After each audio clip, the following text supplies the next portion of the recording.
Modern time को science, technology and democracy का ईरा माना जाता है। मगर आज से केवल 100 साल पहले दुनिया ऐसी नहीं थी, क्योंकि तब चारों ओर मोनेकी एंड कॉलोनियलिज्म फैला हुआ था। मगर इसके बावजूद दुनिया में एक ऐसा देश था जो दुनिया को लूटने वाले फ्रांस और यूके के लिए भी एक ड्रीम कंट्री था, जिसके बारे में बताकर ब्रिटेन और फ्रांस तक को लूटा गया था, जो इतनी ताकतवर थी कि आज की मॉडर्न कंट्रीज भी उसके सामने फीकी नजर आती है।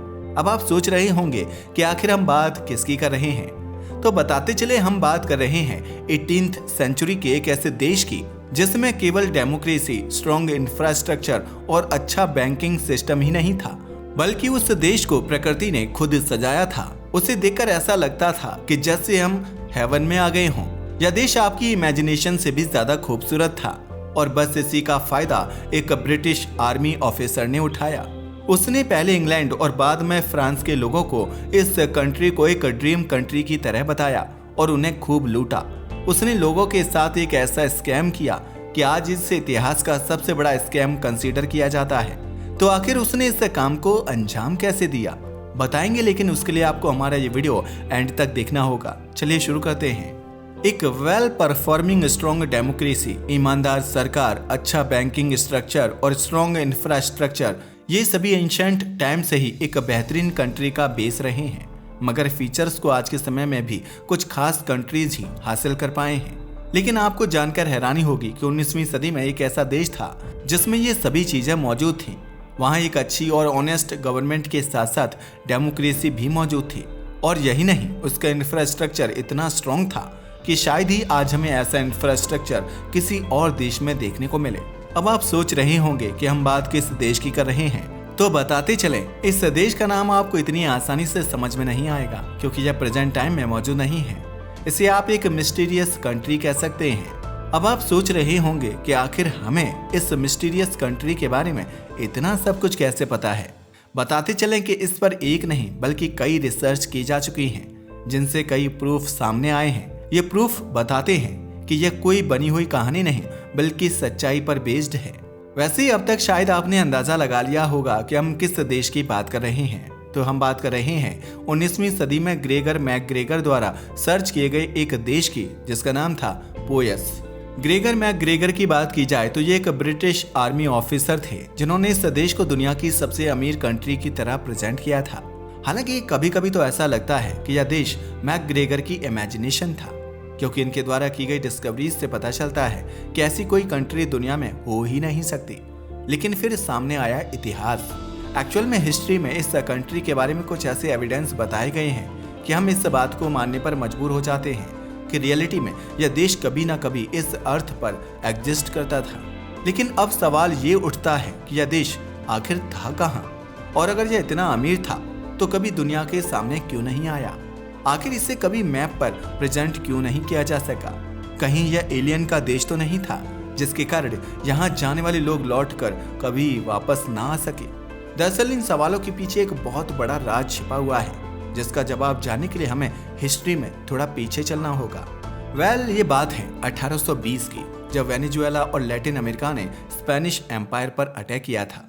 इस वॉर में अमेरिका की ओर से एक ब्रिटिश ऑफिसर बढ़ चढ़कर हिस्सा ले रहा था, और ये ब्रिटिश ऑफिसर कोई और नहीं बल्कि ग्रेगर मैकग्रेगर ही थे। उस टाइम पर उन्हें एक फेमस फ्रीडम फाइटर के तौर पर जाना जाता था, क्योंकि उन्होंने कई देशों को फ्रीडम दिलाने में हेल्प की थी। लेकिन यह फ्रीडम फाइटर कब स्कैमर बन गया, किसी को पता ही नहीं चला।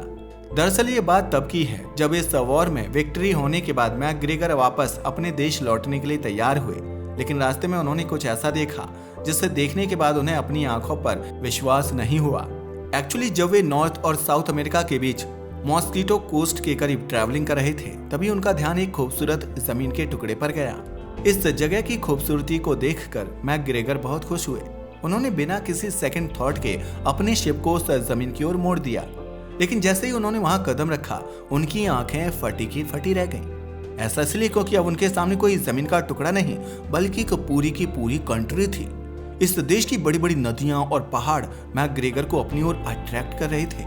केवल इतना ही नहीं, इन नदियों में पानी के साथ साथ सोना और चांदी भी बह रहा था।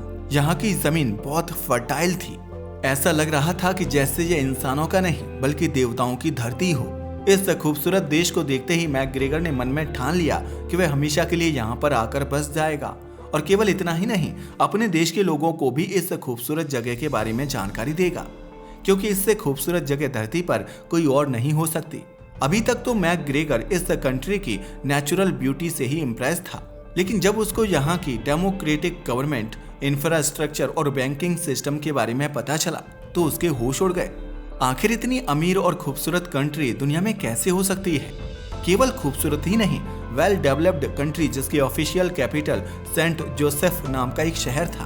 और यकीन मानिए, यह सिटी पोएस कंट्री की ब्यूटी में 4 चांद लगा रही थी। इतना सब देखने के बाद मैकग्रेगर से इस कंट्री के अंदर जाए बिना रहा ही नहीं गया। लेकिन जैसे ही उसने इस कंट्री में कदम रखा, उसकी मुलाकात यहाँ के लोकल लीडर जो कि एक किंग थे उनसे हुई। जैसे ही उन्होंने मैकग्रेगर को देखा तो बिना कुछ सोचे समझे उसे वहां का राजा बना दिया। मैकग्रेगर को अपनी खुशकिस्मती पर विश्वास नहीं हो रहा था, क्योंकि यह सब कुछ एक सपने की तरह हो रहा था। क्योंकि एक ऐसी कंट्री जिसके बारे में कोई जानता ही नहीं था, मैकग्रेगर अब उसका इकलौता किंग था। उसकी खुशी का कोई ठिकाना नहीं था, मगर किंग होने के नाते उस पर बहुत सारी रिस्पॉन्सिबिलिटीज आ गई थी। इन रिस्पॉन्सिबिलिटीज को निभाते हुए मैकग्रेगर सबसे पहले इंग्लैंड पहुंचे। वहां उन्होंने इस मिस्टीरियस कंट्री के बारे में लोगों को बताया और खुद को वहां के राजा के तौर पर प्रेजेंट किया। उन्होंने इस देश की खूबसूरती के बारे में किताबें लिखी और वहां जाने के रास्तों के बारे में भी बताया। लेकिन किसी ने ये नहीं सोचा कि मैकग्रेगर ऐसा क्यों कह रहे हैं। दरअसल इसके पीछे उनका सेल्फिशनेस छुपा हुआ था। वे चाहते थे कि ज्यादा से ज्यादा लोग इस मिस्टीरियस कंट्री में इन्वेस्ट करें, ताकि उन्हें रिश्वत के तौर पर ज्यादा पैसा मिल सके। लोग उनकी बातों में आ गए और पोएस कंट्री के बॉन्ड खरीद लिए। उन्हें ये पता ही नहीं था कि ये बॉन्ड उनके लिए कितने खतरनाक साबित हो सकते हैं। मैकग्रेगर ने लंदन में अपने देश की इतनी तारीफ की थी कि हजारों लोग उनके साथ वहां सेटल होने के लिए तैयार हो गए, और इसके लिए उन्होंने बहुत बड़ी अमाउंट भी मैकग्रेगर को दी। अब बस सबको इंतजार था कि वे वहां जाकर सेटल हो सकें।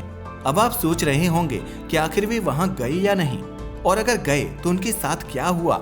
तो बताते चले कि वे लोग वहां गए, लेकिन जो उन्होंने वहां देखा वो बहुत ही डेंजरस था। इसके बारे में हम आपको बाद में बताएंगे। इससे पहले आपको ये जान लेना चाहिए कि इस कहानी के मेन कैरेक्टर मैकग्रेगर, जिसकी बात हम बार बार कर रहे हैं, आखिर वो कौन था। दरअसल इस मिस्टीरियस कंट्री पोइस के किंग ग्रेगर मैकग्रेगर का जन्म 1786 में हुआ था। इनके पिता ब्रिटिश आर्मी के सोल्जर थे, जिसकी वजह से मैकग्रेगर भी बहुत छोटी उम्र में ही ब्रिटिश आर्मी में भर्ती हो गए थे। और हैरानी की बात तो ये थी कि 1 साल के बाद ही इन्हें लेफ्टिनेंट की पोस्ट मिल गई, जिसके पीछे कोई उनकी ब्रेवरी नहीं बल्कि पैसा था, क्योंकि ऐसा माना जाता है कि इन्होंने रिश्वत देकर यह प्रमोशन लिया था। इस प्रमोशन की वजह से ही इसके 1 साल बाद उनकी शादी एक आर्मी एडमिरल की लड़की से हो गई, जिसकी वजह से आर्मी में उनके कनेक्शन और भी इम्प्रूव हो गए थे। और इसके बाद इन्होंने वापस मुड़कर नहीं देखा, जिसका अंदाजा आप इस बात से लगा सकते हो कि जिस कैप्टन की पोस्ट जहां तक पहुंचने में आम आदमी को 7 साल लग जाते हैं, ग्रेगर ने उसे केवल 1 साल में ही हासिल कर लिया। सब कुछ अच्छा चल रहा था, लेकिन 1810 में केवल 24 साल की उम्र में ग्रेगर ने आर्मी से रिटायरमेंट ले ली। लेकिन 2 साल बाद उन्हें फिर से वॉर में शामिल होने का मौका मिला। दरअसल 1812 में लैटिन अमेरिका के कई हिस्सों में फ्रीडम की जंग चल रही थी, जिसमें उन्होंने बढ़ चढ़कर हिस्सा लिया और जीत भी हासिल की। इस जीत के बाद वह जब घर लौट रहे थे, तभी उन्हें रास्ते में यह ड्रीम कंट्री पोइस दिखाई दी। यह सब जानने के बाद आपको ये तो पता चल ही गया होगा कि ग्रेगर के पास कुछ भी रियल नहीं था, क्योंकि ना तो उसने कुछ महान काम किए थे और न ही उसकी पोस्ट के लिए कोई खास एबिलिटी थी। ये तो बस उसके अच्छे कनेक्शन और पैसे की ताकत थी, जिसकी वजह से उसे एक के बाद एक प्रमोशन मिला और जल्दी रिटायरमेंट भी मिल गई। अब आप सोच रहे होंगे कि जिस ड्रीम कंट्री को वह लोगों के सामने प्रेजेंट कर रहा था, क्या वो भी एक स्कैम था? जिसका सीधा सा जवाब है हाँ। दरअसल ग्रेगर लंदन में लोगों को यह यकीन दिलाने में जुटा था कि वह उन्हें सपनों के देश में ले जाएगा, एक ऐसा देश जिसकी हम केवल इमेजिनेशन कर सकते हैं। उसने ये दावा किया कि यह देश हकीकत में भी मौजूद है और इसका रास्ता केवल ग्रेगर ही जानता था। उसने लंदन में कई जगह इस स्कैम को फैलाया था, और हैरानी की बात तो यह थी कि इन सीधे साधे लोगों ने मैकग्रेगर की सारी बातें सच मान ली थी, और उन्होंने तो अपनी पूरी तैयारी कर ली थी लंदन से ड्रीम कंट्री पोइस में शिफ्ट होने की। यही नहीं, कुछ लोगों ने अपनी ब्रिटिश करेंसी को पोइस की करेंसी में बदलवा लिया था, ताकि वहां जाकर उन्हें कोई दिक्कत ना हो। ग्रेगर की इस प्लानिंग में सब कुछ रेडी था। उसने 4 ग्रुप्स बनाए थे, जिनकी अलग अलग ट्रिप्स थी। हर ग्रुप में 100 से 500 लोग थे जो शिप के जरिए लंदन से पोइस जाने वाले थे। इस प्लान को सितंबर 1822 में अंजाम दिया गया जब एक शिप लंदन से पोइस की ओर निकला। इस शिप में बैठे सभी लोग सपनों के देश को देखने के लिए एक्साइटेड थे और अपनी जर्नी को बहुत एंजॉय कर रहे थे, लेकिन उनकी यह खुशी जल्द ही गम में बदलने वाली थी। और फिर ऐसा ही हुआ। नवंबर 1822 में कैप्टन ने पैसेंजर्स को बताया कि हम ड्रीम कंट्री में पहुंचने ही वाले हैं। लोगों ने नजरें उठाकर उस देश को देखना शुरू कर दिया। दूर से देखने पर वह जगह बहुत खूबसूरत लग रही थी, लेकिन जैसे ही वे शिप से उतरे उनके चेहरे मायूस हो गए। पता है क्यों? क्योंकि वहां उन्हें रिसीव करने के लिए कोई नहीं आया, बल्कि वह जगह बिल्कुल खाली और सुनसान थी, जिसे देखकर ऐसा लग रहा था कि सालों से कोई वहां आया ही नहीं हो। उधर लंदन से दूसरी शिप भी इस ड्रीम कंट्री के लिए निकल पड़ी थी और थोड़े समय बाद वह पैसेंजर्स भी कोस्ट पर आ गए। अब दोनों शिप्स अपने पैसेंजर्स को किनारे पर छोड़कर वापस लौट गईं। जरा सोचिए उन पैसेंजर्स का यहाँ क्या हुआ होगा। उन्हें कोई लेने नहीं आया था। उनमें छोटे बच्चे, ओल्ड एज पीपल और सभी उम्र के लोग शामिल थे। वे वहां बैठकर किसी के आने का इंतजार कर रहे थे जो उन्हें इस देश के अंदर ले जाएगा। इंतजार करते करते दिन से रात हो गई, लेकिन वहां कोई नहीं आया। बेचारी पैसेंजर्स उस सुनसान पड़े किनारे पर ही टेंट लगाकर रात बिताने पर मजबूर हो गए। जैसे ही सुबह हुई, इन लोगों ने आइलैंड पर घूमकर वहां के लोगों को ढूंढने की कोशिश की, लेकिन उन्हें दूर दूर तक कोई भी नजर नहीं आया। जो पैसेंजर्स लंदन से ड्रीम कंट्री के लिए एक्साइटेड थे, अब वही अपने सैड फेस को लेकर इन किनारों पर बेजान से बैठे हुए थे। अब इन सब की खुशी गम में बदल चुकी थी। दूर दूर तक देखने पर उनकी निगाहें केवल जंगलों को ही देख पा रही थी। ऐसा लग रहा था कि यहाँ कभी लोग रहते ही नहीं थे। जरा सोचिए, पैसेंजर्स अपने साथ केवल 1 या 2 दिन का खाना लेकर चले थे और उनके पास अब खाने पीने की चीजें भी खत्म हो चुकी थी। वे इस वीरान जंगल में बैठे हुए मैकग्रेगर को बद्दुआ दे रहे थे। अब उन्हें समझ आ गया था कि मैकग्रेगर ने अभी तक जो कुछ भी बताया वह केवल धोखा था, क्योंकि इस कंट्री की ना तो कोई ऑफिशियल कैपिटल थी और ना ही बैंकिंग सिस्टम। यहाँ का इंफ्रास्ट्रक्चर छोड़िए, एक सड़क भी नहीं थी। इन लोगों ने मैकग्रेगर के बहकावे में आकर अपनी जीवन भर की कमाई इस देश में आने के लिए लगा दी थी और बचे हुए ब्रिटिश पाउंड को भी पोयस अकाउंट में कन्वर्ट कर लिया था। अब उनके पास एक ऐसे देश की करेंसी थी जो रियलिटी में था ही नहीं। लेकिन ये बेचारे हेल्पलेस लोग कब तक मैकग्रेगर को बदुआ दे सकते थे? आखिरकार उन्हें अपनी सांसें भी तो चलानी थी, जिसके लिए खाना और पानी जरूरी था। इसलिए इन लोगों ने इन बेजान जंगलों में शिकार करने की कोशिश की, लेकिन यहाँ पर कोई शिकार मौजूद ही नहीं था जिसे पकड़ा जा सके और खाया जा सके। जैसे जैसे समय बीतता गया, छोटे बच्चों की हालत खराब हो गई, औरतें बीमार हो गईं और बिना किसी रूल ऑफ लॉ के ये लोग आपस में ही लड़ने लगे। देखते ही देखते 100 से ज्यादा लोगों का यह ग्रुप अब सिमट कर कुछ ही लोगों का रह गया था और वे भी इतने कमजोर हो गए थे कि उनमें उठने और चलने की भी हिम्मत नहीं थी। लेकिन भगवान ने इनका एंड ऐसे नहीं लिखा था। तभी कुछ ऐसा हुआ जिसे देखकर इन मरते हुए लोगों के अंदर फिर से जीने की एक आशा आई। दरअसल इस कोस्ट पर ब्रिटिश गवर्नर का एक शिप आ रहा था जिसका नाम था ईगल। जैसे ही ईगल शिप के पैसेंजर्स की नजर उन लोगों पर पड़ी, वे तुरंत यहाँ पहुंचे, मगर इन लोगों को इस हालत में देखकर उनकी आंखें फटी की फटी रह गईं। कुछ पैसेंजर्स से पूछने के बाद उन्होंने सिचुएशन का अंदाजा लगाया और उन्हें हिम्मत दी कि आप घबराइए मत, हम आपको इंग्लैंड आपके घर पहुंचा देंगे, वो भी फ्री में। और यह महान काम उन्होंने किया भी। ईगल शिप ने इन बचे हुए पैसेंजर्स को रेस्क्यू किया और अपनी रॉयल नेवी को ऑर्डर दिया कि रास्ते में अगर कोई भी ऐसी शिप मिले जो पोयस कंट्री का नाम ले या इस डायरेक्शन में बढ़ रही हो तो उन्हें रोककर वापस भेज दिया जाए। ऐसा इसलिए क्योंकि यह देश हकीकत में था ही नहीं। इसी तरह 2 और ग्रुप्स जो पोयस कंट्री की ओर जा रहे थे, रॉयल नेवी को रास्ते में मिले। उन्होंने उन्हें रोककर लंदन वापस भेज दिया और इस तरह उनकी जिंदगी बच गई। अब यह न्यूज ब्रिटिश गवर्नमेंट के कानों में भी पहुंच गई थी, लेकिन मैकग्रेगर तो पहले से ही जानता था कि ये होना ही है। मगर वह इतना क्लेवर था कि पहले ही 1823 में फ्रांस भाग गया। इसके बाद वह ब्रिटिश सरकार के हाथ नहीं आया, इसलिए इस स्कैम को दुनिया का सबसे बड़ा स्कैम माना जाता है। कुछ हिस्टोरियंस का मानना है कि ग्रेगर ने यह प्लान 1820 में ही बना लिया था। दरअसल वॉर में जीत हासिल करने के बाद मैकग्रेगर जब इंग्लैंड वापस जा रहा था तब उसे रास्ते में एक ब्यूटीफुल प्लेस दिखाई दिया जिसका नाम था गल्फ ऑफ होंडुरास, जिसमें मॉस्किटो कोस्ट पर थोड़ी सी खाली जमीन थी। जैसे ही मैकग्रेगर का ध्यान इस पर गया, वह थोड़ी देर के लिए वहां उतरा। उसने देखा कि वहां एक राजा का एम्पायर है जिसका नाम था जॉर्ज फ्रेडरिक अगस्टस। मैकग्रेगर ने उसे कुछ वाइन की बोतलें और गहने देकर इस जमीन का डील कर लिया। लेकिन हैरानी की बात यह है कि राजा भी इस डील को मान गया और उसने मैकग्रेगर को वहां का प्रिंस बना दिया। अब मैकग्रेगर ने लंदन पहुंचकर इस जंगल के चारों ओर की जमीन को सपनों का देश बताकर हजारों लोगों को वहां जाने के लिए इंस्पायर किया। लोगों ने ग्रेगर की बातों पर आंख मूंद कर ट्रस्ट किया और इस पोएस्ट कंट्री में इवॉल्व्ड लाइफ की आशा में अपनी सारी कमाई लगा दी। लेकिन उनकी यह ख्वाहिश उन्हें एक ऐसी मुसीबत में डाल चुकी थी जिससे निकलना लगभग इम्पॉसिबल था।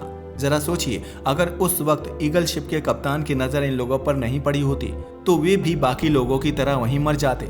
और जो 2 ग्रुप्स पोएस्ट कंट्री की ओर जा रहे थे वे भी बच गए क्योंकि रॉयल नेवी ने उन्हें समय पर रोक लिया। और इस तरह मैकग्रेगर ने सैकड़ों लोगों की जान ले ली थी, लेकिन उसे इस फ्रॉड का जरा भी रिग्रेट नहीं था। तभी तो वह लंदन से भागकर फ्रांस चला गया और वहां भी उसने अपनी इमेजिनरी कंट्री को बेचने की प्लान बनाई। पेरिस के कुछ अमीर लोग सबसे पहले उसके प्लान में फंसे और देखते ही देखते उसने वहां भी 35,000 पाउंड की अर्निंग्स कर ली।